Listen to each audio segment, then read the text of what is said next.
Hey, what's up, Watch World? We back here on another episode of My Watch Lifestyle. We're doing another Cooking with Watches. We're getting an overwhelming response for people to do it. Now today, my boy John Keel of WatchGauge is coming down. You know, he's gonna bring some watches, some of his personal collections, some from WatchGauge, you know, different brands.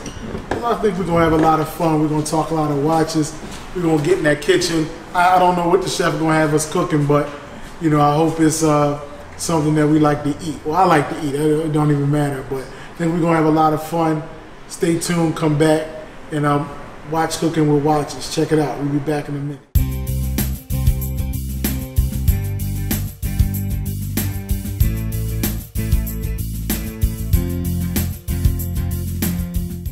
All right, so we here at Ambrosia Kitchen. Me and John, neither one of us cook. So we got Bardre that's going to once again hook us up, show us what to do, you know, cooking some food, and we're going to talk watch talk and things like that. So, Dre, what you got for us today, baby? Okay, what you got for us today? Welcome back to the kitchen. It's real good to see you guys again. We're doing some chicken with some ginger and some garlic and some real nice dried out spicy hot peppers. We're doing a fresh vegetable stir fry, and we're doing a pan gravy. We got some little mini cheesecakes for dessert, so if you're ready, we'll jump right in. I'm a self-taught chef. Oh, yeah. And I love food so much. I watch Cooking Channel. I love Bobby Flair is one of my favorite chefs. So I have an enormous amount of respect for people who have been to culinary school and mastered their craft and all that. So because of that, and I'm self-taught, I like to make really simple things and stay true to myself. You still 100% self-taught?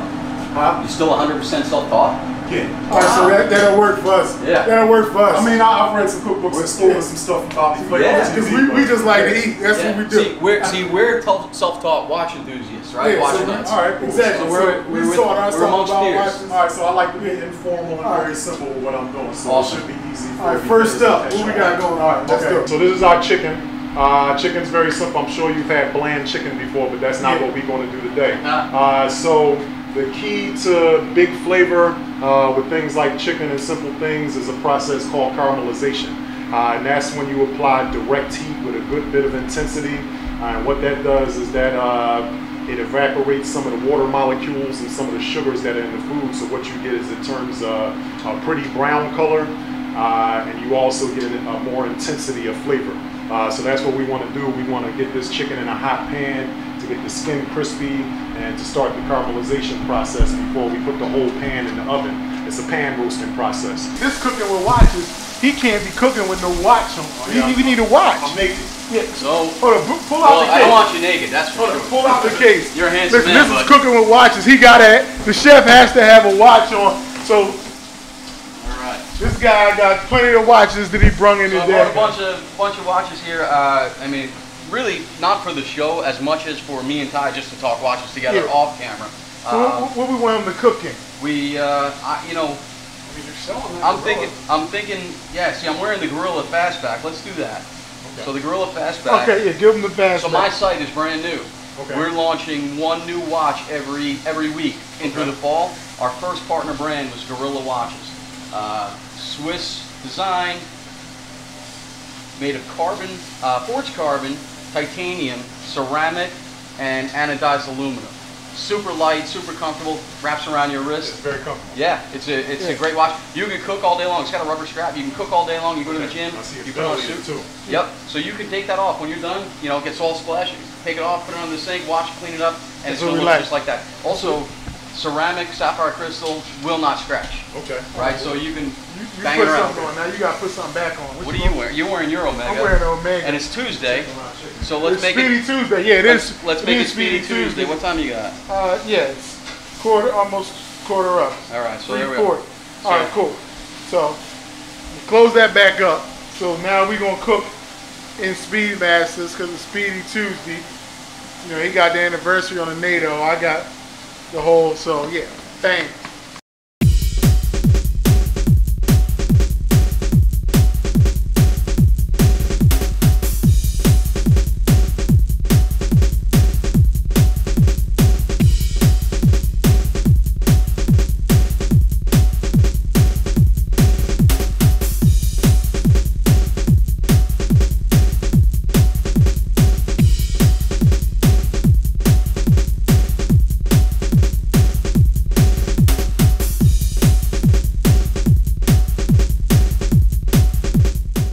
mean, how's the smell in here? It's I'm amazing. telling you, man, it's crazy. It's almost the feeling, you know, when you're going watch shopping, watching food shopping. See, if I was cooking at home, I'd already be picking at it. And if I was cooking at home, this whole thing be filled up with smoke. I don't know how to cook without. We got professional ventilation. You know what? I need one in my house. Man. Need a professional. That's how I know when the cooking's done at home, is the smoke alarm goes off. Ready. Dinner's ready. That's not smoke, that's aroma. Yeah, exactly. Visual aroma.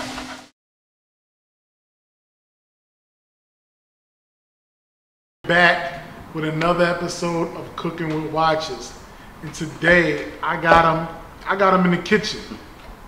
My man John Hill. You know, if you're in the watch industry, you know this guy. You know, so I don't know about that, but close, man. It was something like that. That's what we do. You know, he just came out with a great site, WatchGauge. We're gonna get all into that. You know, just about what he's doing. So, but I'm glad you're here today. Oh, it's my pleasure. You know, we're gonna talk some watches, have some watch talk. You know, cook some food, eat some food. About You that. know, we got chefs back there. Yeah. We just do what we do. You know. Yeah, talk about watches. Yeah, we talk about watches. We here at Ambrosia's Kitchen. They always hosting us and feeding us and sponsoring us and whatever. This is a great place, by the Yeah, way. This is an excellent space. Yeah, this is a cool space. People need to come visit Ambrosia Kitchen, most definitely. But you're here, you know, people kind of know my little story, I guess. But Yeah, I mean, first of all, thank you very much. I started following you, I don't know, 6, 8, 10 months ago, somewhere thereabouts. I saw an episode pop up on social, and I'm like, whoa. So, I mean, for those of you, I mean, if everybody's watching this on Ty's channel, you know him. But if those of you don't know, my watch lifestyle is different than anything else that's out there. The reality is in our industry, you get so many, I don't want to say video bloggers because those guys are a little bit different, but you get a lot of things that are overly produced and overly manufactured, and everything's scripted. What's great about Ty and My Watch Lifestyle is that it's guys talking watches, just like you and I would talk to any one of our watch friends. And you know, I have a lot of friends who don't get watches, and they're like, dude, shut up about your watches, right? But you and I, the first time you and I got on the phone was what, 3, 4 weeks ago, maybe a little longer. I think it was, in my mind, it was going to be a 15-minute phone call. We were on the phone for like 2 hours. Just going and going. And it was like we had to force ourselves to get on. Yeah, John, just let the people know. I'm interested. I know the people are interested. You know, how did you even get into because this is like a fraternity, a secret fraternity, and most of the people didn't start out being in the watch industry, because I know I didn't. How did you start out, even your love for watches, like day one? Like, how did that even happen? You know, I never wore a watch a day in my life until I was about, I want to say 19. And I grew up on the South Shore of Long Island, you know, living at the beach, almost literally. My friends and I all surfed, and I bought myself a shark watch. It's a freestyle shark watch. I bought it because it had a tidal indicator, so you could set where you are and where you live, and you would know when the high and low tides are. I don't even know if I wore it much, but I would have it hanging from my mirror in my car, and say, hey, it's almost time to go surfing. So I really never got into watches. I graduated college in '97, and I immediately went to work for a tech company in Manhattan. And I kind of realized, literally within the first 2 or 3 weeks, because I was in their marketing and sales department, and I realized that all the guys that I was looking up to in the company, whether they were 30 or whether they were in their 60s, everybody at the table was, you know, wearing a real nice watch. And you know, I started wearing my Shark Freestyle, and I kind of felt I was, you know, below caliber. So my very first paycheck ever, it was like $2,076. I literally went to the bank and I cashed it, and I went to Tourneau and I said, what can I get for $2,076? So they showed me a bunch of watches. I knew nothing. I didn't know the difference between quartz, between the brands. I knew nothing. I knew I couldn't afford a Rolex, right? Because that's really all I knew. So I ended up with a Tag Heuer 6000 series quartz watch on a bracelet. At the end of '99 or 2000 or so, I ended up, I was way out east on the island, on Long Island, and I was at a like a backyard barbecue, but it was a big one. It was like, you know, 100 people there or whatever. There's a gentleman there by the name of Steve Butler, which a lot of, for those of you in the industry, you probably have heard of him. Dynamite guy.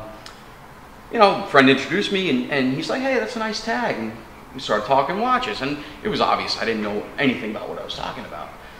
But I guess something about our conversation made him like me, and a couple of weeks later, he called me up and said, hey, I'm looking for a good guy to run my sales. Nice. And I was taken back a bit. I'm like, because he was the importer for Chrono Swiss. He owned Chrono Swiss USA. Okay. But I started reading, I got interested, and I ended up going to work for him as the East Coast sales manager. The funny thing is, we didn't have a West Coast sales manager, so I was the national sales manager. And I ended up literally falling in love and becoming obsessive about watches. And it was kind of on my own accord. People weren't bringing me in and giving me classes. Right. I was calling the companies. This is back when everybody got catalogs, you know, from brands. You didn't go on their website. They didn't have websites, really. Yeah. So you would call them up and you give them your name and your address. A couple weeks later, a catalog would come. I had a stack of catalogs this big. I also called the magazine companies and explained who I was. I met a couple of the people early on. I said, you know, I'm really loving this. I'm getting into it. Can you send me a bunch of back issues? One or two of the bigger magazines sent me literally every back issue. Oh, Lord.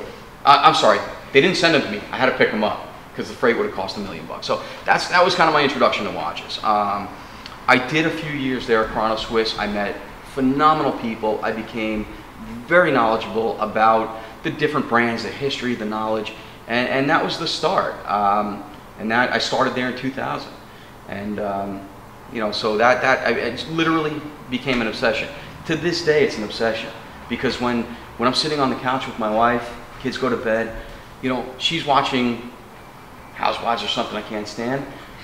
I have either my phone or my tab or my MacBook, and I'm reading the blogs. I'm just doing that stuff because that's what I love. I'm watching videos like you. Yeah. So you know. Yeah. When you love it, it's like I said, I can't even watch TV without spotting who's, you know, on who's wearing what. Funny thing about that, you know, because I feel I've been doing that for 16, 17, 18 years now. You know, you see an actor, you see a news commentator, you're like, oh, he's wearing a Breitling, he's wearing a Rolex, he's wearing, you know, whatever they're wearing, a Jaeger. So what's funny is my wife and I became obsessed with that show 24 back in the day, when that was out. And my wife goes, what's Tony Almeida wearing? And they got a real good close-up when she said that, right before they showed a real big close-up. She goes, what's he wearing? I go, why don't you tell me? She threw out one or two names. She goes, is that a Maurice Lacroix? I said, it is. I said, it's a Maurice Lacroix. And my wife started nailing it because I don't shut up about this stuff, that she gets that way. I ask every watch lover like myself, what would be your Grail watch? What's the Grail watch? We need to know it. 3. I'll give you 3, because we can't just choose one. Well, it's like you can't. That's the first thing I was going to say. You can't choose one. You can't just choose one. You literally can't choose one. You can't choose one, so we're going to go with 3. I give you 3. Because this is very telling about a watch guy. Right. And it puts me in the hot seat, makes me nervous. not for the typical watch enthusiast audience, but for the guys who are really into watches. Yeah. They can look at me like, dude, what are you thinking? That being said, number 1 on my list, and it's not number 1 meaning that's the one. If somebody says we'll give you all the money, you can never sell it, this is the watch. It may not be this one, but in 2004, I got married in 2002. Audemars Piguet Royal Oak was my favorite watch on the planet. And going from 2000 to 2004, my favorite watch on the planet. My wife knew this, and we were dating, and we got married in 2002, and her wedding gift was a Lady Royal Oak. You gave her a Lady Royal Oak? Yeah, that was my wedding gift to her. Nice. When we got to the altar, she looks at me and she goes, I can't believe I have a Royal Oak before you have one. And I said, I love you that much, right? And I still love you that much, sweetheart. Huge fan of MB&F. I'm a huge fan of Louis Monet. I would say if I had to throw another one on that 3 watch list, it would be a Richard Mille. And not the crazy $500,000 colorful tourbillons. You know, his original, I think, I may be wrong, but I think it was the RM027 or something, but the original, you know, non-chrono, you know, non-tourbillon, I love that piece. So, and, you know, and the truth of the matter is, whatever my answers are now, with the exception of that Royal Oak, next week my answer will be different. Right, that's how it is. Like me, right now, today, if I got to choose 3, I'm going with a Roman Gautier. I love that logical one. Beautiful. 2, sort of like you, the Royal Oak. I want them to pair. I want that Gerald Genta pair. Yeah. That Royal Oak and that Nautilus, and I want them together. Same metal, same material, same relatively same color dial. Exactly. That'd be cool. That's so I have to link them together as one. I see that. The Gerald Genta designed, both blue dial, or it could be black dial, and man, that third one, like I said, it changes. I'm a huge RGM fan. Yeah. You know, and I'm a huge fan of them. So today, Roland's one of the nice. I've only met Roland a few times. One of the nicest guys in the industry, but what he's doing out there in Pennsylvania. Yeah, what he's doing in Pennsylvania, and because I'm born and bred in Pennsylvania, it's something special to me to know that in Pennsylvania alone that we have somebody that is one of the premier watchmakers in the world. Absolutely. In the world. So right now, today, those will be my 3. Let's get on the phone in like a month and ask the same question. We've been saying so like, same touch. I left traditional employment about 4 years ago, and I started in a consulting firm. I started doing some other things. You and I spoke about it. One of the things I'm doing is I design and do custom, run a limited edition runs of watches for wealthy individuals, corporations, things like that. So I was out in Michigan delivering a particular run of 20 limited watches to a client in May of 2016. Two fellows who I happen to be friends with for about 18 years are Ara and Armin Durakshin from Durakshin Jewelers in Birmingham. High-end store, Audemars dealer, Hublot dealer, you know, great guys. Everybody knows them in the industry, and they're just good guys. I mean, fun, down to earth, and run a great store. I happened to be 20 minutes from them. I was literally in town for 18 hours. You know, I got there in the evening, and I had to present, you know, the watches the next morning. So I called them up. I said, I'm 20 minutes away from you. I haven't seen them in 3 or 4 or 5 years. So I said, let's grab a bite. So I went and sat down and had dinner with them, and we were talking about the industry. We were talking about the goods, the bads, the gray market, the brands that are doing well, the ones that aren't, you know, so on and so forth. Everything that industry guys talk about, right? So we were doing that, and one of the 2 brothers said, you know, what do you see? Where's the shining star in the industry? Where's their positivity for growth in the watch industry? I said, I don't know about you guys. I said, but I've been kind of paying attention to some of these micro brands. And they're like, yeah, you know, we've kind of been, you know, on blogs and here and there. And we got into that whole conversation. Now, a lot of people from my world don't really know what micro brands are. True. And to be very honest, 2 years ago, I was kind of dismissing them. They're inexpensive watches, you know, not for people that I sell to, not for my clientele.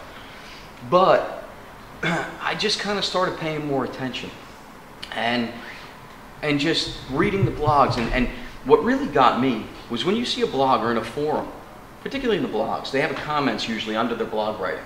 So they might write about Chris Vail and NTH or Lou and Huey.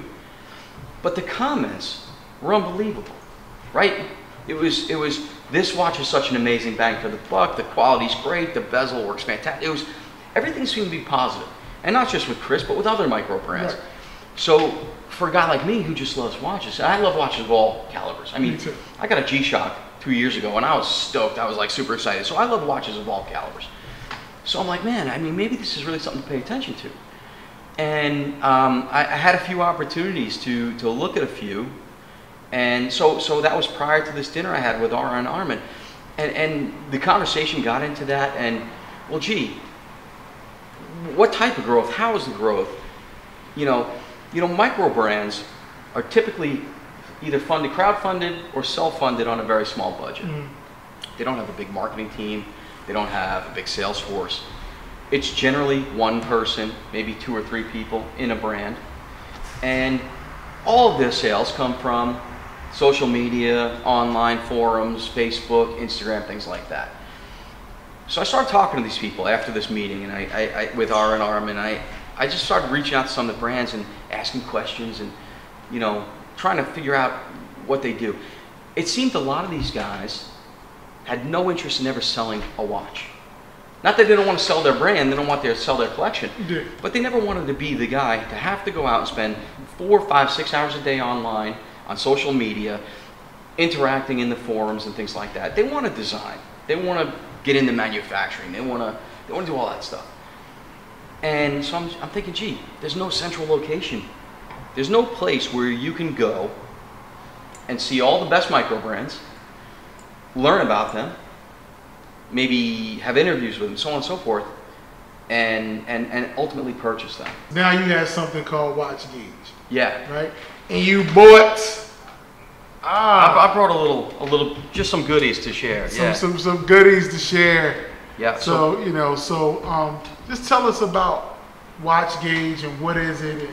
And absolutely. So, you know, again, I spent my whole career in that high-end world. I didn't know a whole lot about the micros, and I still have a lot to learn. But that said, you know, I was talking about that dinner that I was having with my now partners, Armin and Ara. You know, I started taking a look at a lot of these, a close look at a lot of these micros, and I'm thinking to myself, geez, I would love to own that. Wow, I'd love to own that. One of the big differences with micros, aside from that they're small and they're not heavily funded like the big brands, they use Seiko movements, or they use some Miyota movements, which they are so close to almost as good, if not as good as many of the Swiss movements. So I didn't see any problem with that. So then I was looking at these crazy designs that they had. You know, some were so unique, or, you know, sapphire crystal, stainless steel cases. In one case, one brand that I fell in love with, who became our very first partner brand, and we, in turn, are their very first retailer in the world, is Gorilla, and I'm wearing it now. Nice. So Gorilla was started by Octavio Garcia, who was the lead designer for Audemars Piguet for 14, 15 years or something. He left Audemars to start Gorilla because he also saw where the market's going, and I don't think the whole market's going here, but I think there's a large opportunity for growth in the micro brand world. So that's kind of the seed. Now, what WatchGauge is going to be is really that one place.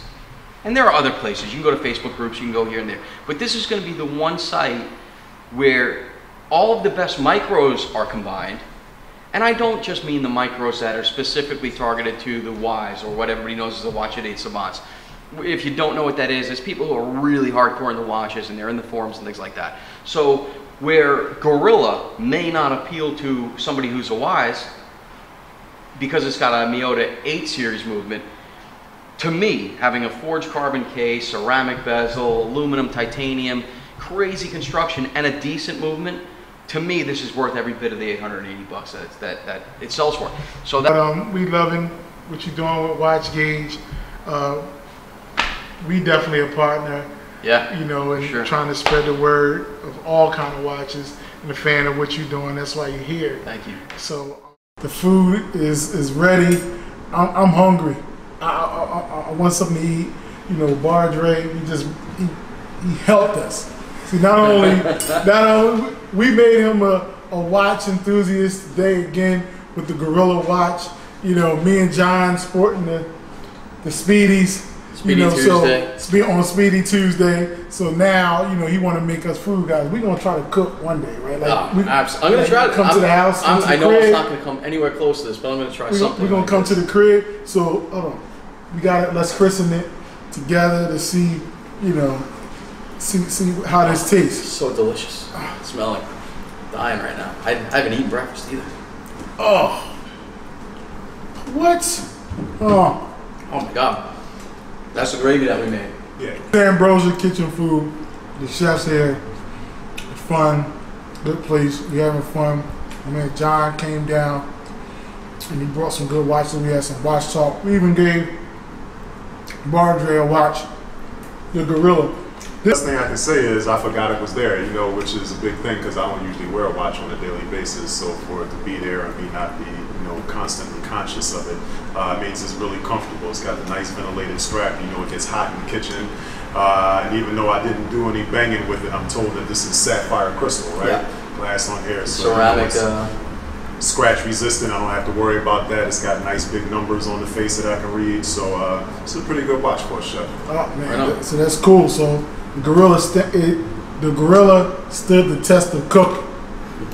Cooking with watches. It passed with flying colors. I had a great time. Just watch guys loving to hang out. Just watch guys loving to hang out. Now we're gonna eat. Yeah. Y'all gotta come back. I don't want to stuff my face and make y'all jealous with this good food. Looks delicious, smells delicious, tastes delicious. You gotta come on My Watch Lifestyle if you want to get some of this food. So yeah, absolutely. hit us up and we'll be back. I don't know, another restaurant, another city. I don't know. Everybody keep asking for Bardre. So I got no problem with that. so it'll be back, but we're gonna get into this food. That's enough. That's enough. Cut the cameras. We're done. Thank you, Todd. Thank you.